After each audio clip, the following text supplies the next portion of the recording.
ఆలోచిద్దాం, ఆశీర్వదిద్దాం. ఉమ్మడి నల్గొండ, ఖమ్మం, వరంగల్ పట్టభద్రుల ప్రశ్నించే గొంతు తీన్మార్ మల్లన్నకు మొదటి ప్రాధాన్యత ఓటు వేసి గెలిపిద్దాం. మరి గత టీఆర్ఎస్ ప్రభుత్వం చేసిన అవినీతిని ఎండగట్టడంలో ఈయన ఎంతో ప్రధాన పాత్ర పోషించారు. మరి ముద్దు పేరు పెట్టారు మన కేసీఆర్ గారికి, పాతాల పోషెట్టి అని. నాకు ఇప్పటిదాకా అర్థం తెలియదు, చాలా వెరైటీగా అనిపించేది. రామారావు అని ఇలాంటి ఎన్నెన్నో పేర్లు పెట్టారు. మరి వారు ఎంతో ధైర్యంగా ఒక అధికార పార్టీకి వ్యతిరేకంగా వారు చేసిన అవినీతిని వెలికి తీసుకుని వచ్చారు.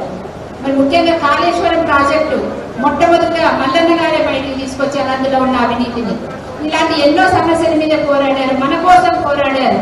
ప్రతి గవర్నమెంట్లో జరుగుతున్న అవకతవకలన్నీ బయట పెట్టారు. దానివల్ల ఎన్నో కేసులు ఎదుర్కొన్నారు, ఎన్నో రోజులు జైల్లో ఉన్నారు. అయినా కూడా ఆయన భయపడలేదు.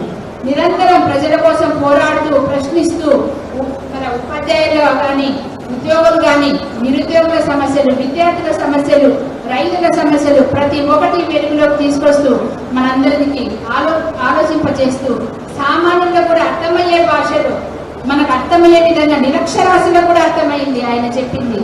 అంతగా ప్రజలను ఇప్పుడు ఏ ఊళ్ళోకి వెళ్ళినా కూడా ప్రజలందరూ చెప్తారు మల్లన్న గారు చెప్పిన న్యూస్ మనకే చెప్తున్నారు. వాళ్ళు ఇది ఇలా జరిగింది, ఇలా పెట్రోల్లో ఇట్లా రేట్లు ఇట్లా పెరిగినాయి, ఇట్లా చేస్తుంది, అట్లా చేస్తుంది అని వాళ్ళు అవగాహన కల్పించడంలో మల్లన్న గారు ఎంతో ప్రముఖ పాత్ర పోషించారు.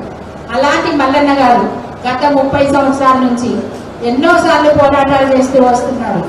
మరి పాత్రికేయులుగా, మరి అలాగే ఒక మీడియా ద్వారా, అలాగే మరి ఎంతో విద్యావంతులు ఆయన 3 పీజీలు కూడా చేసి ఉన్నారు.